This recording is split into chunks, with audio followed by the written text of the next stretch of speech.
And welcome back inside Creaking Door Paranormal Radio Holiday Edition. This is our Christmas special. We don't get too Christmassy, but we're going to have some fun with it today. We are, as we sit here and watch the snow fall out of our studio windows today. Which the snow has fallen quite a bit in our hometown. It hasn't stopped for about the last 5 days. I went out last night into the yard. I had to replace a light bulb on one of those plastic Santa Claus yard decorations. You bet.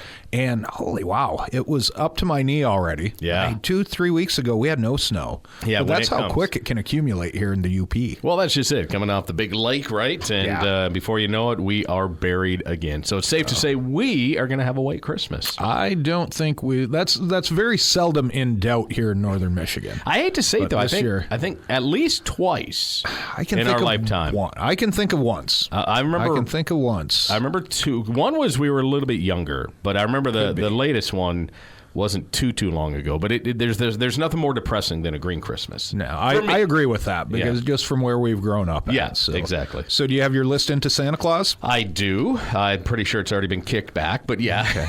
I do. How about you? Well, the list that I was given now includes some new blood pressure medication. That my doctor just sent to the North Pole for me. Okay, so. That was nice of him. Yeah. So we've got that coming. I'm pretty excited about that. And then what the heck's got you so stressed? You know what? I think it's just age and life, and it goes right hand in hand with the home renovations we've been working on that seem to be nonstop for about the last month. But I'm starting to see the light at the end of the tunnel there. That is good. Yeah, I know you guys have been at that for quite a while. And to do it right around the holidays doesn't help. Well, it wasn't planned that way, but as usual, getting contractors in, their 2 to 3 weeks is pretty flexible, it turns out. So 2 to 3 weeks-ish. Oh, absolutely. Yeah. So if everything works out right, I think this week, everything, knock on wood, should be back in place until the next round happens. So, all right. One thing on the list, though, that I saw. You might have seen this by now. It's been floating around social media quite a bit yet. Yeah. Our good friend over in England, MJ Dixon. Yes. Just released, if you're familiar with the game Cards Against Humanity, it's the tagline is a party game for horrible people. Yes. And it's so true. And it's so fun. For adults. Kids, don't dig into the cards. Do not let them around. But MJ, I knew she'd been working on this, and we chatted about it, probably a year back now. But she finally got it released. It's released in the UK, Cards Against the Paranormal. It is along the same lines as Cards Against Humanity, but it's all paranormal questions. There's 600 cards in the deck. I know she'd really rush to get it out for the holiday season. As I said, she'd put a lot of time into it. Soon to be available in the U.S., I've been told. I believe she's taking pre-orders right now, and you can check it out, get all the info at sageparanormal.co.uk. It looks way too fun. It does, and there may even be a couple cards related to your favorite 2 podcast hosts in there. There might be. You never know. So it's worth buying just for that. Just to find out if Brad speaks the truth or not. Yeah. So, I that is definitely on my list as well. I can't wait to get a copy of that for sure. All right. Well, hopefully Santa and the elves will fulfill the, as you said, there I've already fulfilled the high blood pressure one, so that is good. That one couldn't wait till the 25th. God bless us, everyone. I had to get here. Now, speaking of which, you just reminded me, I got to refill mine. Oh, we're getting old, man. We're getting old. Isn't it great pushing you-know-what age? Yeah, so, exactly.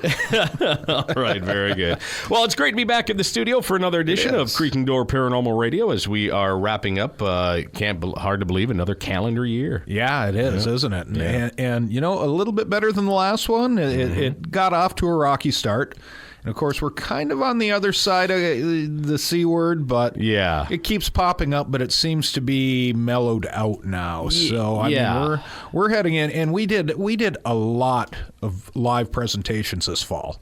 We were everywhere. Yeah, right. So, and as it's working out, it seems next year's going to be just as busy, and it's kind of nice to book these and not have to worry about whether or not events are going to be put on hold or just flat out canceled because of the pandemic. Yeah, for sure. I mean, I think the fact that the vaccine is out there now, I think is the panic mode is pulled back a little bit. Yeah, so we are definitely looking forward to another busy and fun 2022. And looking forward to a Christmas with friends and family this year, which last year a lot of people were a little on the nervous side about. That is very true. Yeah, it's nice to go into Christmas with that holiday mindset and good cheer and good beers and everything else that we so love about the holiday season. You got it. So wishing all of our listeners the happiest of holidays and have fun and be safe. But with that, Brad, what do you say we turn our attention to something we like to call Para News, where we take a look at some of the fun and interesting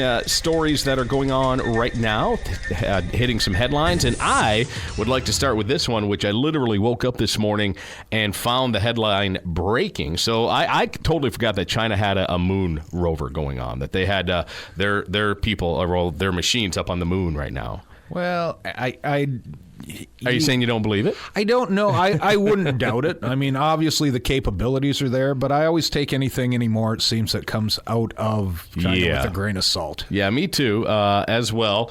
But it seems to be being followed by quite a few reputable organizations, if you will. One of them being space.com, which is kind of like the leading space exploration site out there. And they're the ones who broke this story. So we'll see. But it's called China's Yutu-2 rover. And apparently just recently the pictures came back and spotted a mysterious object described as a hut or house on the far side of the moon, according to the recent log of the lunar rover's activities.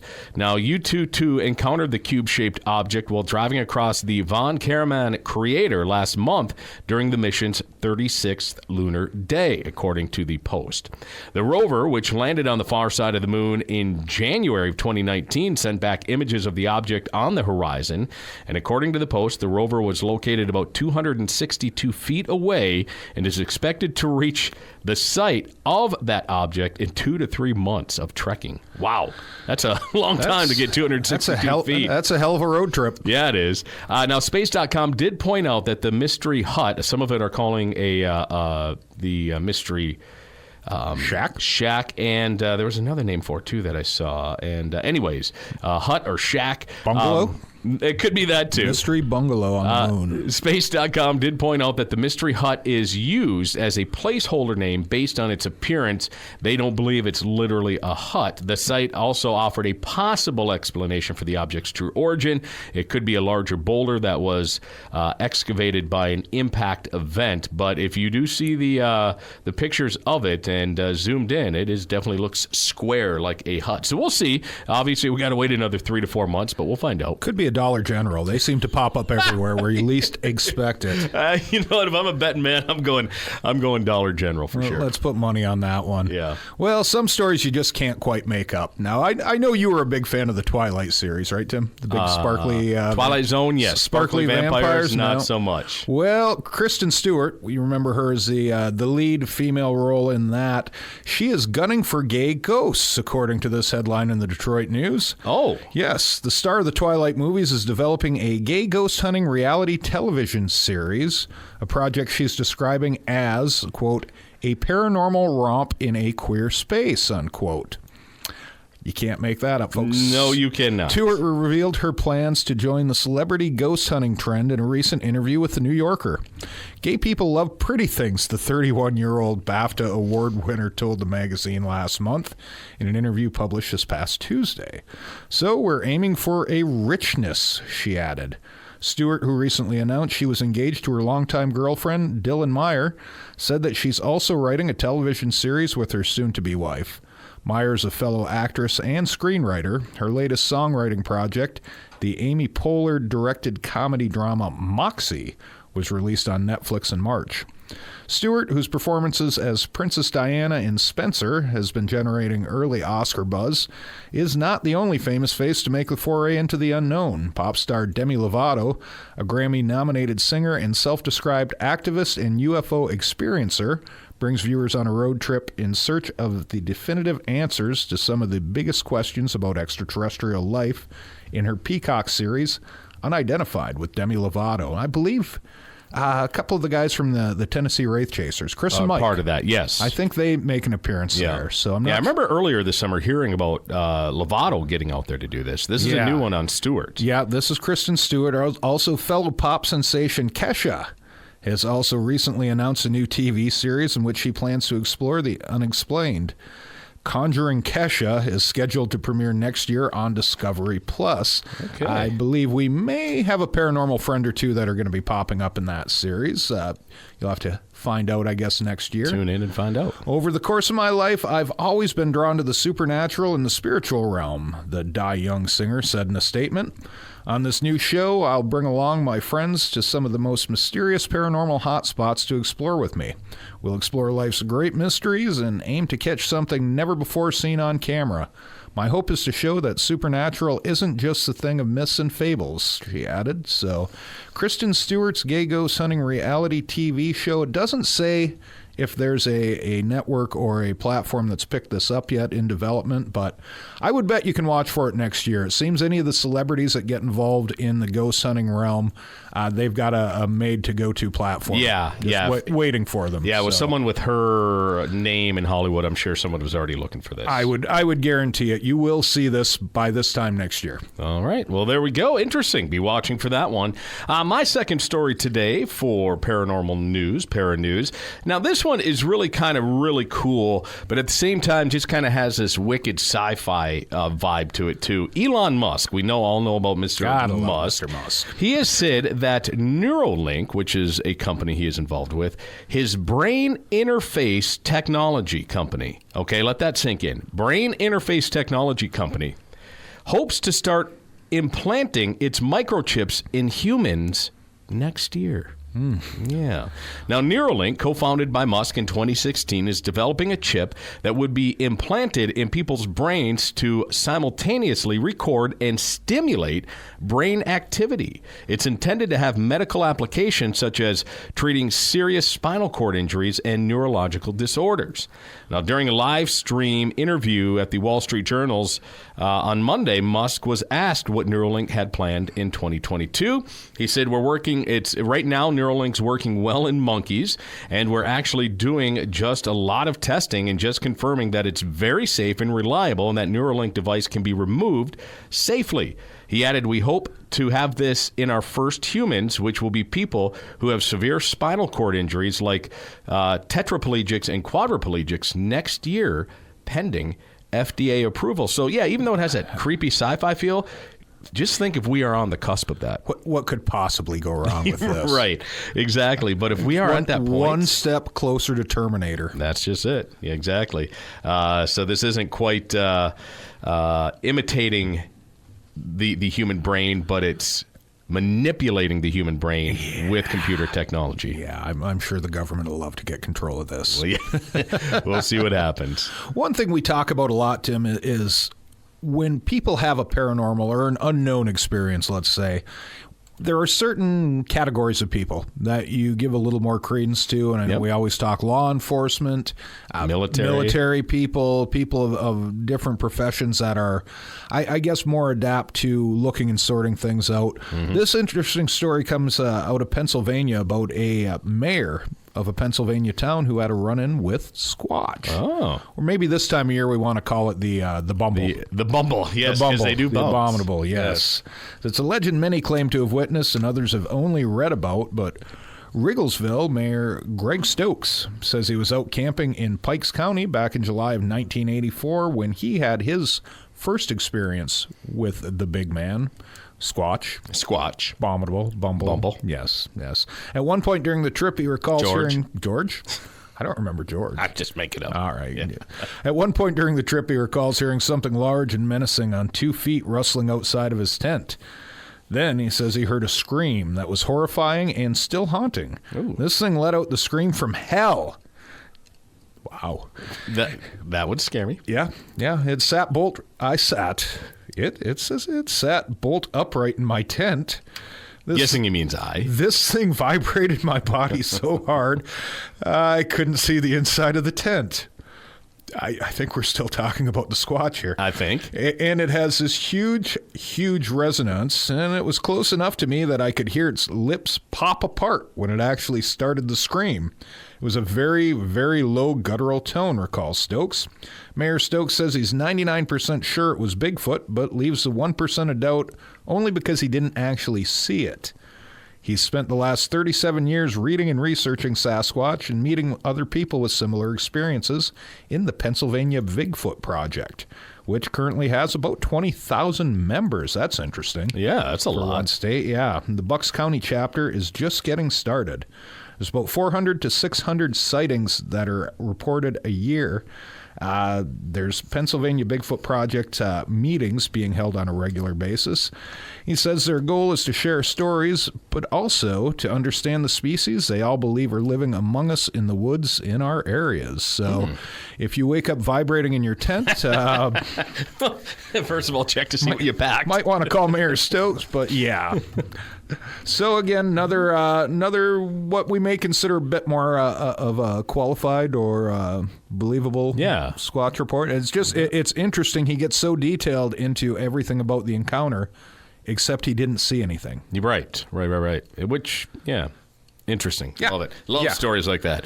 All right, there we go. Speaking of creepy creatures, boy, do we have one coming up. We've got it's interesting because the whole Christmas genre. You go back in time, and there were Victorian Christmas ghost stories all around, and we come up to modern day, and Krampus has made a big comeback. You bet. Or at least in the U.S., it's mainly the Germanic legend of the Christmas demon that comes and ferrets out the bad kids before Santa comes in. What a wonderful legend. It's almost gotten normalized. Yeah. I mean, I can remember 10 years ago, this was kind of a fringe thing to talk about Krampus. Yeah. And now there's movies out. Hollywood's embraced it. There's greeting cards with Krampus. You can get Krampus T-shirts. Wait till he's on beef jerky. Absolutely. I think we're seeing his Krampus versus Sasquatch on Jack Link's. Yeah. That'd be great. I think we're starting to see that we saw what the explosion of Bigfoot and how pop culture he is now. Now that I think of it, I have a Krampus candle that somebody sent me, a friend of mine sent a year or so ago, that I forgot to take out. I've got to get that out under the tree. Yes, you do. Otherwise, he might come for you. Although we've already passed it. We did just pass Krampus night. It was earlier in the week, and looks like we're still here. We're still here. Speaking of creepy individuals, though. Yeah, let's get back to that. We've got one coming on inside the creaking door for you coming up in our main segment. We are very excited to be welcoming this gentleman back in. We're going to talk just wonderful traditions and weird, mysterious things around this time of year as well. Christmas time with John Tenney. You bet. Coming up next, right here, inside Creaking Door Paranormal Radio, powered by Eagle Play.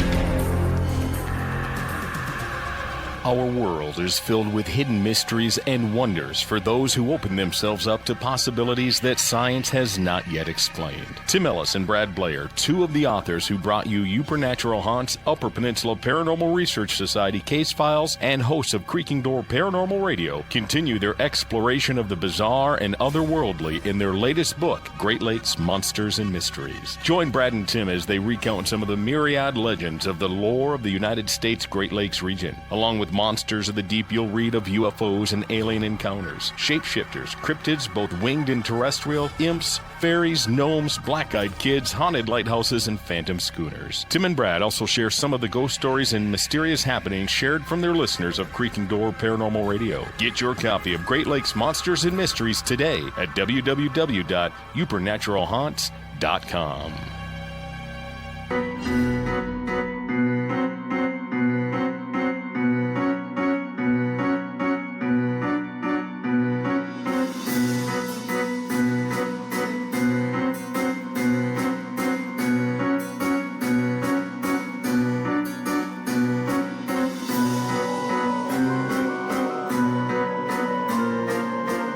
And welcome back inside Creaking Door Paranormal Radio. Tim Ellis and Brad Blair with you. And Brad, very excited to welcome our next guest back in. He is a returnee, if you will. It's been a while, though, since we've had him in. And we couldn't think of a better person to bring in to talk about weird Christmas holiday ghost stories. Well, when you think about a jolly fat man in a bright suit, who else would come to mind?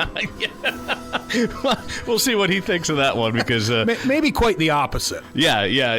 I've never seen him in anything real bright, and he certainly isn't fat, but he is one of the most wonderfully weird people you will ever meet. We are very happy to be welcoming back inside Creaking Door Paranormal Radio, Mr. John Tenney. John, hello, sir. Hello, ho, ho, ho. There you go. So did you put on some weight since we last saw you then? Are you a jolly man now? Every year, I have to put on about 300 pounds before I go deliver presents. Outstanding. Well, thank you, sir, for taking time to be with us. I know it's been another busy year for you with touring and lecturing, and we've had the honor and the fun to be at a few of those with you as well. And so overall, looking back on the year, now that we're kind of, even though we still got to be careful with everything going on out there, events are happening again. How good did that feel to get back out there? It's always so wonderful to just sit around and commiserate with weirdos. I mean, especially after everything we've been through, being inside and being in our own heads, it's just nice to get out and see all the different faces and watch people's eyes go into weird glazes when they start to talk about ghosts and UFOs and Bigfoot. It's really wonderful. Yeah, it is. I always find it so fascinating whenever we're at events with you.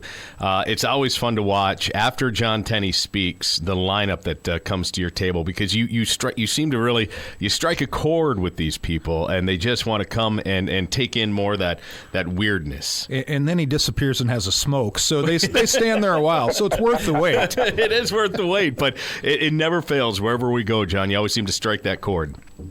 I think I got that from my mother. My mother was a talker. She loved to talk to people, and she loved to listen to people, and I think that's something that gets missed a lot, too. My lectures are pretty free-flowing, but it really is about sitting around with people and talking to them and just getting to know them. The ghost stories and the UFO stories are great, but we're all weird, and that's the part of this experience of being human that I love, is just being able to meet other weirdos.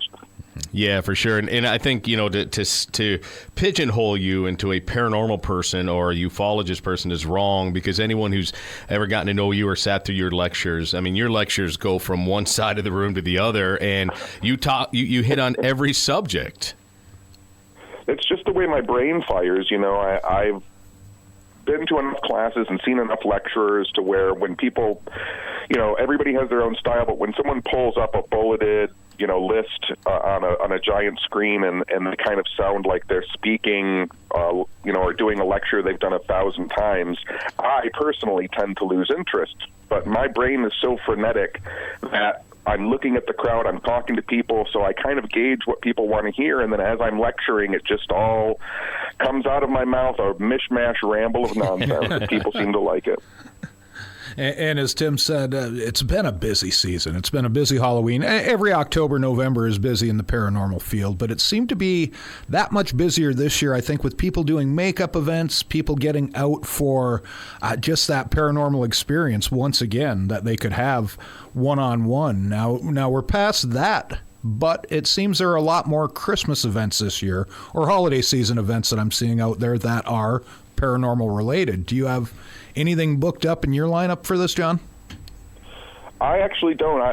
As normally goes, if we were in a normal, I usually take December and January off to do research so that I have stuff to talk about for the rest of the year. And I actually did so many events this year. I usually only do 12 or 13 a year. But this year I did, I think 14 in 8 months. So wow. I figured, well, I've done enough for the year. I can go back to my normal schedule of researching for December and January to have new stuff to talk about. But I see a lot of Christmas events coming. Yeah, same here. And we were kind of hoping to tap into that, this being our Christmas episode of The Creaking Door. And as I said in your intro, we couldn't think of a better person to bring inside to talk some weird Christmas holiday stuff, because if there's anyone who's unearthed some of that, it's going to be you and your research that you do. So let's jump into some holiday talk here, John, if you've got something that you would like to jump in with. Well, yeah, and you grew up in Michigan, John, right? Just to get it started, to give everybody a little bit of background. So you're used to the typical Midwest winter, I guess you could say. So what was it like in the Tenney household growing up as a child with your family for Christmas? Were there anything in the way of special holiday traditions that you looked forward to every year? I mean, Christmas in the Tenney household was Christmas like you would, every child would want to have. I mean, presents under the tree. You get to open one at, Christmas Eve night. Yeah. There was a Christmas Eve adult party that the kids would sit on the steps and listen to the adults kind of get a little drunk, and then you'd wake up at 5 o'clock in the morning on Christmas Day, and we had everything: trees and wreaths and lights. It was perfect. And even though my family was pretty lower middle class, my mom and dad never let us know that. They did everything they could to make it our Christmas wish.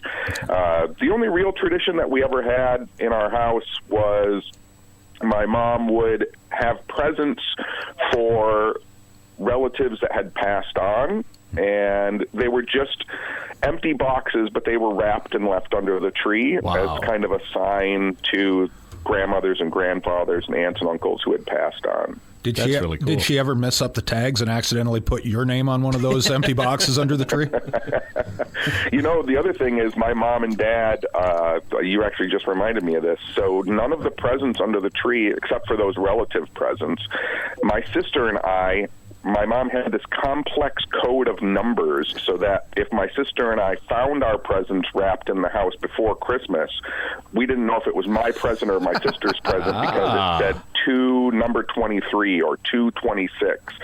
So we didn't know what our numbers were, so we couldn't shake the presents to figure out which ones were ours. That's great. Smart. So you guys didn't push the limits and slowly untape it and just to see and then tape it back up? I did not. I actually liked the surprises. My sister wanted to know, but I kind of liked the surprises and waiting. Yeah, I'm with you. I didn't even go looking. I enjoyed the whole wait and for Christmas morning for sure. I guess I'm the only prick out of the three then, because I was always digging in the closets trying to figure out what was there. Oh, I looked for sure, but once I found them, then I was like, well, there they are.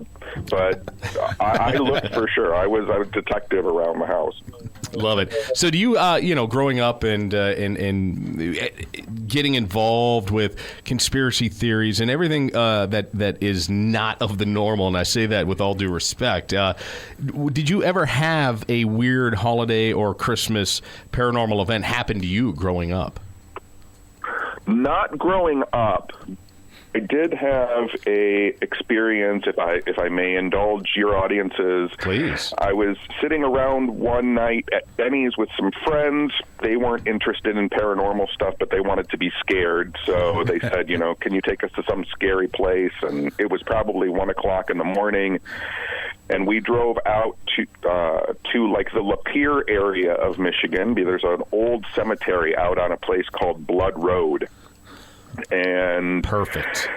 We drove out there, and my friends Kevin and Jim got out of the car, and they kind of walked into the cemetery. The snow was falling, and they instantly became kind of sick. Like their stomach started cramping, they started getting dizzy and woozy. So I got out of the car and I kind of ran over to them and I grabbed them and was pulling them out of the cemetery. I didn't know what was happening. I was freaking out too. And then another friend of ours, Shaney, she ran and grabbed one of them and started pulling them out. We all started getting really lightheaded, and we were laying in the snow trying to figure out what had happened. And we could hear a choir singing Amazing Grace, and we got back in the car and we freaked out and started driving off down the road. And this cemetery is in the middle of nowhere, and we realized that it was after midnight, so we were actually in that cemetery on Christmas night. Wow, I love that. That's fun. That's good stuff. That's the kind of experience that Tim and I, growing up as kids, always were out looking for. Hitting the old cemeteries, the old abandoned houses, and things like that. We never had anything, I don't think, that profound back in the day, but no, not like that. But and it was always over Christmas break too. Was one of the big times that we would be, because we had so much free time back then. Yeah, exactly. So how long ago did that one happen? That probably happened when I was 17 or 18. Okay. The thing that I still remember so viscerally about it was we were laying in the snow and we were all kind of freaking out, and then we all got really quiet. And then without saying anything, we all stood up and ran back to the car. We jumped in the car. We went down this blood road, dirt road, until we got to a stop sign. The first stop sign, my friend Jim, who was driving, slammed on the brakes, and he said, "Listen, I heard something in that cemetery, and I'm going to do it on the count of 3. And if you heard something, I want you to do it too." And he counted 1, 2, 3, and all 4 of us started singing Amazing Grace at the same time, and it was just chilling. So it wasn't even a fact where you guys stopped and said, "Did you hear Amazing Grace? Did you hear?" It wasn't until you were all back together. It was when we were all back together, and it was that moment too, like, and a lot of people who have paranormal experiences, like, we were driving in the car, like, speeding away from the cemetery, and no one was talking. Like, our brains were in such a kerfluffle over the experience that there wasn't chitter or chatter about what had just happened. We were all inside of our heads thinking, like, what just happened? And those moments, too, really freak me out, because it's like our brain gets completely rewired when we've experienced something that is really strange. Yeah. I think that's wonderful, too, because back in Victorian days, in the early days, Christmas was known to be intertwined with ghost stories. Before people had television, radio, the ghost story was a big tradition of the Christmas season for a lot of people. Yeah, for sure. And, you know, we've kind of lost that. You know, you hear it in the song, The Most Wonderful Time of the Year. There'll be scary ghost stories and tales of the glories of Christmases long, long ago. And Christmas really is that time, you know, whether it's very Dickens, you know, 1800s, past, present, and future. It is that confluence of remembering the past and looking forward. And I think ghost stories should play a big part. You know, and if you actually think back to the whole Yule log and back to you know, the non-Christian side of Christmas, but even this time of year, the winter, and what a dark and heavy time it was for those back in the day to bring in that Yule log, to light that fire, and in the hopes that they were going to be able to get through another one of these winters. This time of year, back in those days, really lent itself to that dark, heavier feel. Yeah, and again, you know, that's just from taking it from a Judeo-Christian side point, right? Like, the spirit of Christmas, it's funny that we even talk about that. Like, it should be spirits of Christmas, because whether it's the Holly King, you know, the Green Man fighting the Oak King because it's the changing of the seasons, or things dying so that new replenishment can come in the spring. Like, there is this very liminal transitional state that we're in right now, and it just does make it kind of perfect to sit around the fire and remember and think and hope.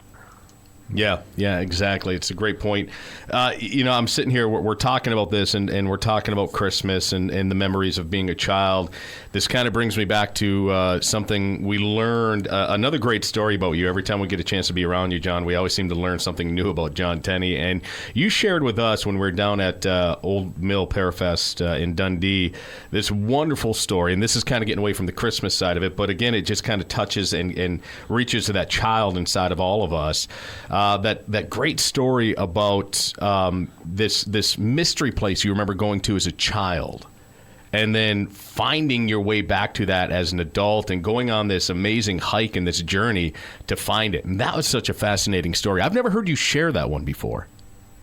Yeah, you know, the mystery, it's called Mystery Ridge, but it was just this place that I saw as a child, you know, driving up into northern Michigan and spotting it out of, you know, oh, that looks like a fun place to go. And then as getting older and remembering it and going to look for it and never being able to find it and thinking, oh, was that something I constructed in my mind? And literally decades later being able to find that location and find, you know, the postcards and start to find more information about it, all of a sudden it really does bring back, like, us to our youths. Mm-hmm. And I think that a lot of people, sure, they say, you know, when you grow up, you put away childish things. But I really think that when you're a child and the children that surround us in our everyday lives are tapped into a reality much more magical than we allow ourselves to normally live in. And so when you can have an experience to reclaim some of your childhood, I think that's as magical as having a paranormal experience.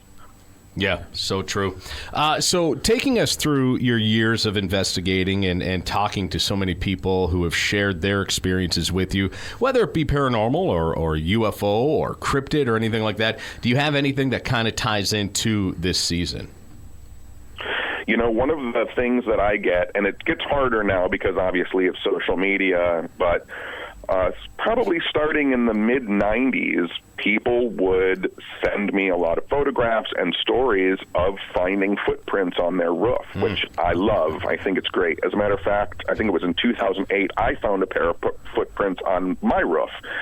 And one of the things that I tell people is go and take a picture. I want to see the ground around your house. I want to see if there are ladder marks. And it really always fascinated me how many times, there's perfect snow around a person's house, and then there'll just be a set of footprints in the middle of the snow from nowhere, sometimes on the roof, sometimes in the backyard, like someone is just setting down for a moment. And again, as people who investigate ghosts, one of the things that we find fascinating are, those mysterious handprints and footprints. And I think, again, because of Christmas and Michigan and winter and snow, this affords us an opportunity to see those entities that might not be viewable as a physical person, but are leaving some kind of imprint or impression. So I think that I would tell people around this time of year, when the snow starts to fall and you go out and you're wandering in the glories of nature,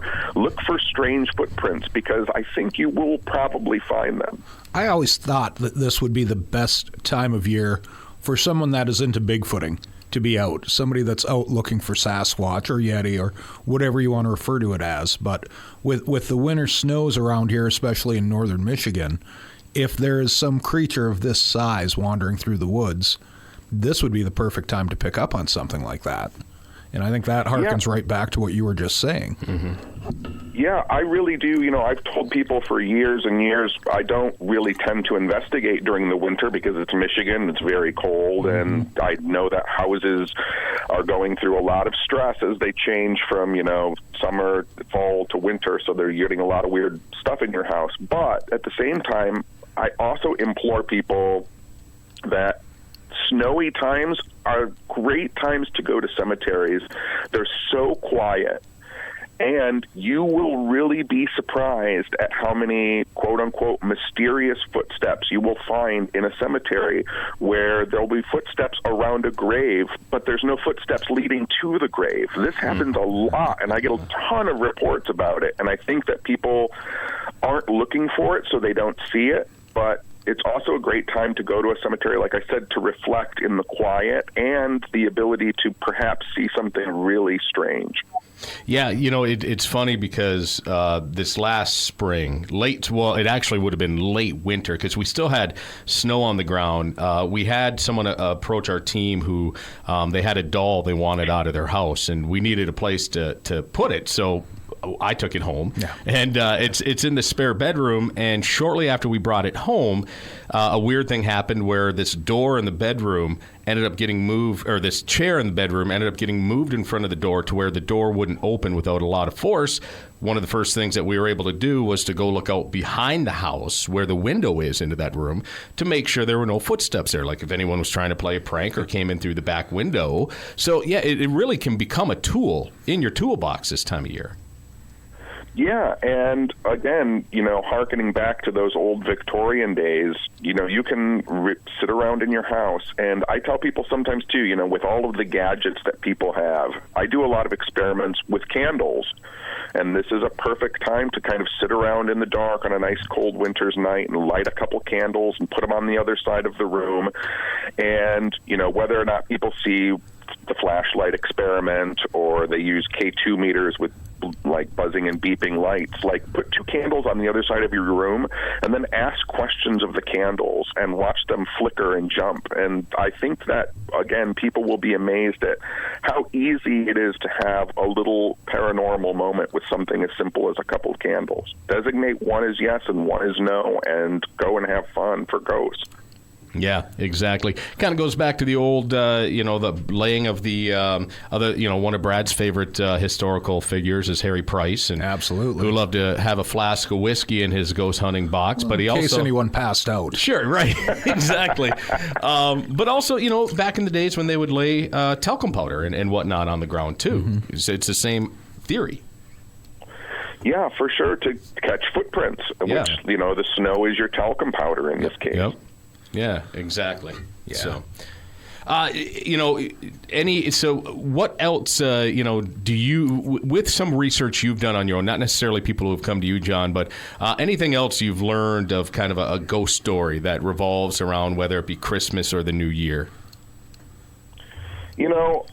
I will always go back to, again, it's not just people reaching out to me, but I will see stories online or see stuff in the newspaper. There really does seem to be something to the idea that children perhaps can manifest Santa Claus. There are so many cases where it's not a mother or a father or a grandparent or someone dressing up like Santa Claus, but children seeing Santa Claus, the image that has been created over the past, 150 years of a jolly red man, that kids hear Santa walking on the roof, and it's not parents doing something. A lot of times these stories will come from not just children, but adults too. And I think that something is to be said about the power of our combined creative thought into manifesting the real kind of St. Nicholas visiting our houses.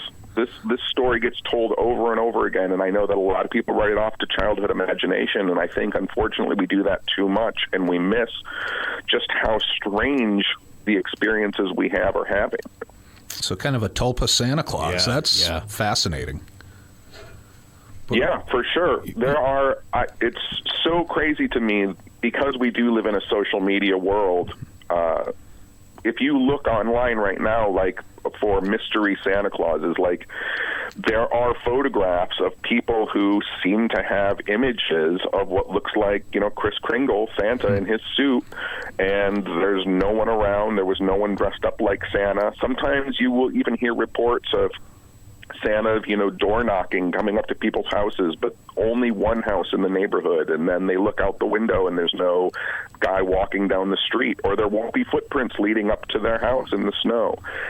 This idea of a kind of egregore tulpa Santa Claus is super fascinating to me. Yeah, you think of one night out of the year that how many thousands, millions of kids have the same thought in their head when they go to bed, and they're all picturing this version of Santa Claus that Coca-Cola gave us back in the 30s, 40s, whenever they started producing the marketing with what we consider the modern day vision of Kris Kringle.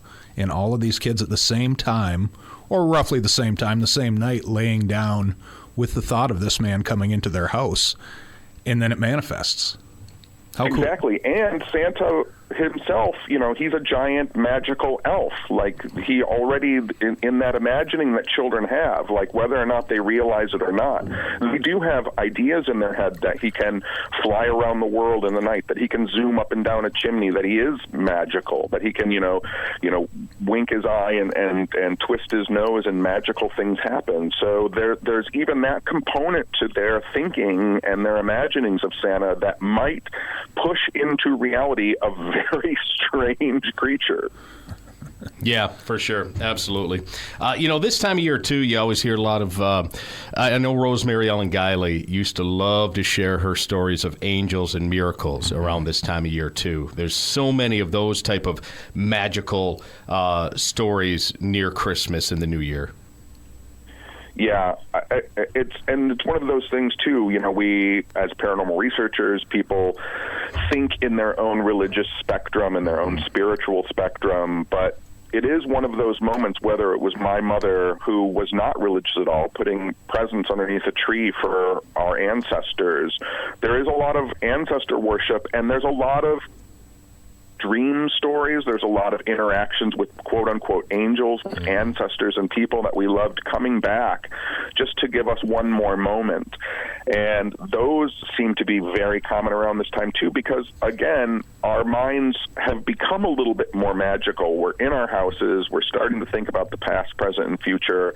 And those people, I think one of the strangest stories I've ever heard was a woman, this is probably going back 10 years ago. She was visited by this very tall, handsome man that she said was an angel, and she didn't realize until 20 years later that it was her son coming back from college. He walked in the front door. 20 years later, he walked in the front door. He gave her a hug, and she kind of pushed him back and said, "Oh my God, do you remember my angel story?" And he was like, "Yeah." And she's like, "You're him. You're the idea that I had 20 years ago that you were coming back to visit me." So, I mean, even the idea that she was having a kind of precognitive event of seeing an angel from her future, I find just beyond fascinating.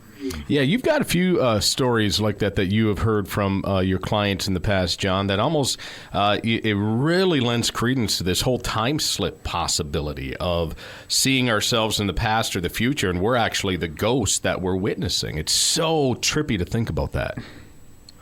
Yeah, and it's when we're talking about ghosts, you guys have heard me lecture, and some of your listeners have probably heard me lecture, like, let's get as weird as possible. I don't have a problem with a ghost being a leftover energy or a spirit of a person, but also at the same time, there's going to be a time in the future when I become a ghost, possibly. And if I am a ghost, possibly, and no longer tethered to the timeline, I might come back and influence myself or visit myself or create cases for me to investigate. Yeah. And I think we should get as weird as we possibly can when we're thinking about this stuff. Yeah. You brought something up a little bit ago here, John, that really kind of made me start to think about it. So around, start September, for those of us who are into the field, September 1, as far as I'm concerned, starts the whole Halloween season. But, September and October, we're in the Halloween, scary movies and ghost story mindset. So everyone tends to, their energies into that, so they tend to see ghosts. But this time of year, the Christmas spirit, the Christmas feeling, even those of us as adults, it kind of brings us back to being a child again. Our imagination and our memory and our minds open up more, and we want to believe in that magic again. And I almost wonder if, because of that energy that's being put out there on a mass scale, isn't allowing us to have these moments of seeing these footprints or the possible tulpa Santa or these miracles of angels or spirit guides. It's almost like it's the mood the planet is in. Yeah, I think so. And again, I talk about this at my lectures sometimes too, with ghost hunting, especially having Halloween so near to Christmas. When you deal with the paranormal, a lot of the times it's portrayed as scary, right? Like everybody's wearing black T-shirts and there's skulls and crossbones and bats and spiders and all the tropes of Halloween. And we spend an inordinate amount of time now, perhaps, like you said, starting in September, thinking about all of this dark imagery. And then all of a sudden, what does nature give us? It gives us fresh, clean snow, and it gives us all of these new ideas of rebirth and joy and hopefulness. And we're coming out of this period where a lot of people are spending the time in the darkness. And so the spirit really does lighten around Christmas time. And as our mind, still with all of those ideas that we were thinking of at Halloween, of spirits and ghosts, it morphs into a much more positive spirit. I've always said that ghost hunting should be portrayed as a positive thing because we all understand death. We know that it's coming, whether we want to admit it or not. But what we're interested in is more life, and that's a very positive thing. And Christmas is more life. It's the extension of life. It's the hopefulness of things to come. And that brings up a great point because whenever we've investigated over the years, I've always wanted to find that proof, that existence, not to say, "Ooh, I talked to a dead person," but I've always wanted to be able to have that. There is life after this physical life. There's another life. And I think you're absolutely right. That's the way I think we need to be approaching this as a whole. Yeah, I would very much prefer people to not be so. I mean, I understand that it makes television shows very palatable for a larger audience to make it spooky and scary. But, the trope is to investigate only at night, and it's dark, and everyone is scared. But the reality of the situation is, ghosts aren't on a timer. Mm-hmm. You can investigate during the day. You can investigate any time of the year, and you are looking for more possibilities. You're looking for more life, and that's very positive and not dark and not scary. Yeah. Yeah. No, amen. So, all right, looking ahead to 2022 now, John, as we're coming through the holiday. Well, first of all, let's talk about these holidays now. What for John Tenney and in your home and with your family? What are the plans for your holiday season this year? My holiday season is going to be very slow this year. I always have a real tree that'll go up, I think, probably later this week, do all the decorations, and then this is actually the first Christmas without my mother. My mother died last January, so I'm sure it'll be very melancholy, but my family has decided to not do a big Christmas and to kind of use this first year without her to reflect. You know, that is not a bad idea coming from, we've all lost people near and dear to us, and that first holiday season is tough. It's different. It has a different feeling, and I think sometimes we try to force what was always there so we still have that feeling of when that person was with us. I know our family's going through it right now, and we're all kind of doing the same thing. We're going to do things a little bit different this year to let it be what it is. Yeah, and really remember, I think for anybody that's ever lost anyone around Christmas time, I say this to a lot of people who are going through, whether it's trauma from losing someone or just their ideas, because people do tend to get sad around this time, too, because of lost loved ones. But I try and really impress upon people that the things that we love the most about people, their joy, their happiness, their love, their caring, and their concern. Those things were never touchable and tangible in the first place, and therefore they are infinite and will always exist, whether their body does or not. I could never hold the love of my mother. That's an intangible thing, but I could always feel it, and I still can whether she's here or not. And so I tell people around this time of year, allow yourself a moment to feel those infinite processes which will never go away, even though their physical bodies might have. Beautifully said. Yes. Yeah, very good. Okay, so looking through the holidays then and into 2022, I know your lecture schedule is already starting to fill up. You're going to be doing some of the Strange Escapes with Amy Bruni again. And what else is on the horizon in 2022 for John Tenney? Any books in the works? What do you got going on? A couple of books for next year. One about some strange Michigan, I think perhaps alien sightings. The second volume of, I did Theoretical Weirdo in 2019, and then the second book, which is called Anecdotal Weirdo, comes out next year. And then I think I'm doing Michigan Paracon in Sault Ste. Marie. Oh, you're thinking right. You will be here, sir. Yes. Even if we got to come down and get you, we're bringing you back up. Would not be the same without you. That is true. So we will definitely see you in August again. John Tenney, thank you, sir, so much for taking time to come on inside the creaking door, share some holiday memories and some ghost stories with us. We do appreciate it. And have yourself a Merry Christmas. Happy New Year, John. We will talk to you soon. Thanks for having me. Merry Christmas, everybody. All right. We're going to take a break. When we come back, more on the way from Creaking Door Paranormal Radio, powered by Eagle Play.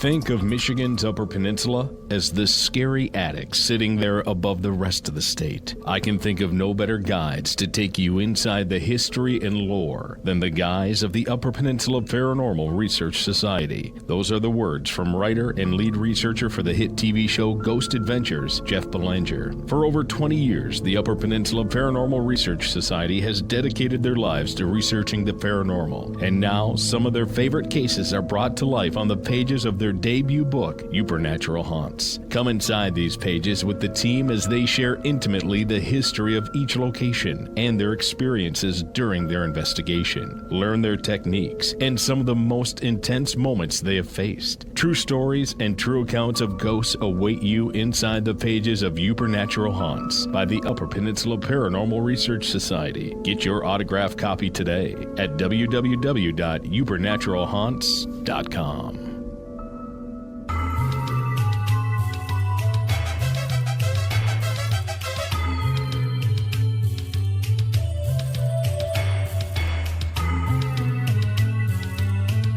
And welcome back inside Creek and Door Paranormal Radio, Christmas Holiday Edition. And Tim and Brad Blair with you. And Brad, what are you cracking up over there? Yeah, it's the perfect meme, I guess, for this time of year. But in all the movies, you see Santa leave a house. He never goes to the house directly next door. He always gets in his sleigh and F's off like 20 miles east.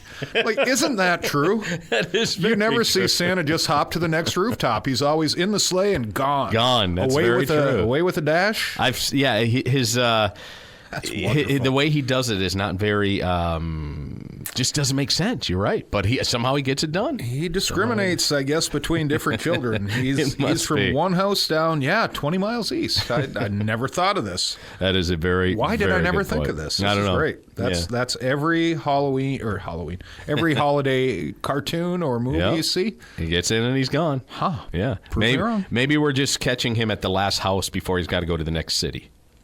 Maybe. Let's let it go with that. There we go. Well, let's not think too much on this.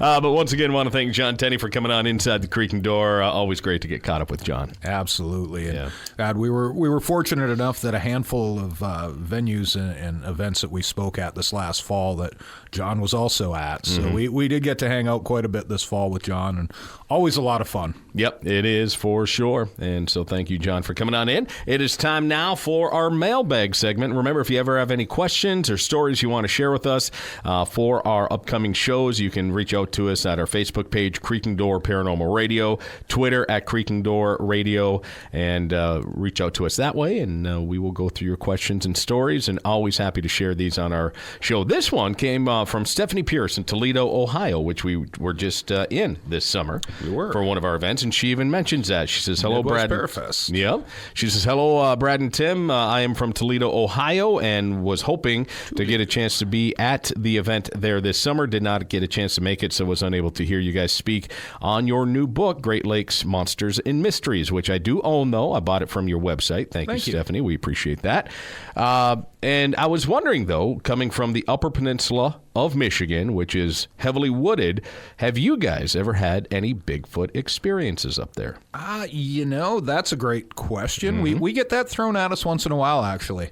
I cannot say that I personally have encountered anything. Right. We've had some vocalizations that have been sent to us before that we couldn't say what they were. Sure. And growing up in the woods, and I did grow up, I spent a lot of time in the woods with my father when I was a child. He was a big hunter and used to go out to camp all the time in the fall. You kind of get to know the terrain. You get to know what different animals sound like and the footsteps and all. I have never have. What about you, Tim? I don't. Neither have I. But thinking of the way you did, I remember being with my older brothers, being in the woods too.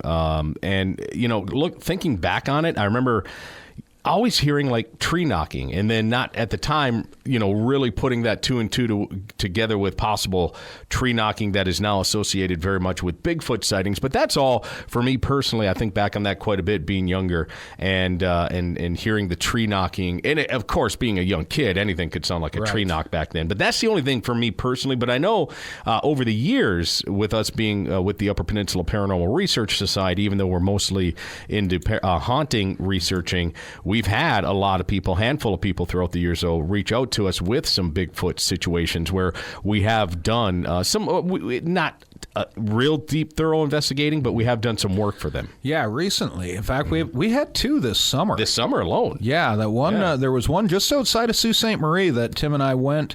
The woman had described her dogs getting very agitated, not wanting to go outside the house, and she went out and found about a 15.5-inch footprint that she casted. Yeah. And called us out to come and check out. And at Michigan Paracon this past year, I was able to kind of show that to Cliff Brackman from Finding Bigfoot. Yeah. And he thought the measurements and everything about it looked right. Yeah, and we actually held on to it, took pictures of it, and it was impressive, to say the least. Cliffy thought there was a lot to it. Yeah. So he was very interested in that account. And then just recently, a few weeks back, we had a message from a paranormal investigator from Lower Michigan who had been out hiking near the Tequamanon Falls area. Up in our area, a bit to the west of us. Yeah, beautiful scenic area. And she saw something moving in the woods that she explained to be somewhere in the 7-foot range, she thought. Yeah. It's behind some trees. It spooked the hell out of her. She snapped a couple pictures. There's something large and hairy behind a tree. Yeah. Your typical Bigfoot is blurry. You can't really tell what Right. it is. But it was interesting, and it was something that she really, it just sparked an emotion in her. Yep. That she said she took off right after she snapped those. She was afraid. And, we talk about this in our presentation we do for Great Lakes Monsters and Mysteries, too. When you talk to these people who have experienced them, you can't tell them any different. No. They know what they've experienced. Yeah. They believe what they saw. And when you talk to them, that's when you really get a feel for, all right, these people aren't trying to blow smoke up our butts. No. This something happened, and you can see it in their face and the way they tell the story. Well, and here in the UP of Michigan, there are miles upon miles of unexplored woodland. The coastline is undeveloped. Yep. You've got so many water sources, so many food sources. Right. And like we discussed a little bit earlier with John talking about the footprints on rooftops that you see. And I've always thought, this is the time of year, although it is cold as hell, and if you get wind shifting from the wrong direction, the tracks are going to be gone. Well, that's just it. The conditions would have to be perfect, Right. but if you get the perfect conditions. But man, if you were going through the woods, you could easily track in something like this. Yep. But like you say, you would have to be right place, right time. Something to think about, too, though, if this as deep as our snow can get up here, and if a Bigfoot is stepping knee high, by the time their leg goes in and comes out, it might just look like a hole in the ground as opposed to a footprint. But if you see, staggered holes, check that out. Because if you're knee high to a squatch. Exactly. All right. Well, there we go. Great question, Stephanie. We do appreciate it. Sorry we couldn't meet you in Toledo. Hope maybe this summer we will meet you at one of the conferences. And we do have some stuff already lined up as we come to an end of 2021 and into 2022. We've got a few shows in the works right now, a couple that are already set and we're signed for, and we're really looking forward to. Potographs Parafest 3, that's coming up March 5th. If you've never been to a Potographs event, the name might throw you off a little bit. It is a paranormal event. All proceeds go to help out animal shelters. Whatever area they're in, they pick that local shelter. Yeah, Tim Miley, the gentleman that puts these on, really does a hell of a job for a great cause. So this one is going to be in Houghton Lake, Michigan. You can go to potographsforpooches.com. If you don't know how to spell that, hop onto our Facebook page or our Twitter page, and we'll have promotions going for that. That's coming up March 5th. Of course, Michigan Paranormal Convention, the 12th annual, will be August 25th through 27th right here in Sault Ste. Marie, Michigan again. Yep, and we are working on an event in May as well. That we just don't have everything finalized yet, so we're not going to say too much about that, and a couple others. Couple big ones for fall that, again, the events aren't finalized. We haven't signed the contracts yet, but tune in and we will keep you informed. Also follow us on Facebook, on Twitter. We keep those two updated fairly well. Yep. And you can follow me at Brad Blair or Brad at UPPRS on Twitter. And for myself, Tim Ellis on Facebook, and at Talking Tim on Twitter as well. Tim on Twitter? Yes. Say that 5 times fast. Twitter, I got to get better about. I do check it, but I got to get better about using it for sure. But I check it not as much. If you want to send us a question for mailbag or just a question, comment, do it to the Facebook page, because that will get picked up a lot quicker than the Twitter will. Yep, absolutely. We're on that one much more for sure. But with that comes to an end of our last Creaking Door of 2021. I don't think we'll get back in here before the new year. With the holidays and the, everything that comes with and the hecticness of the end of the year.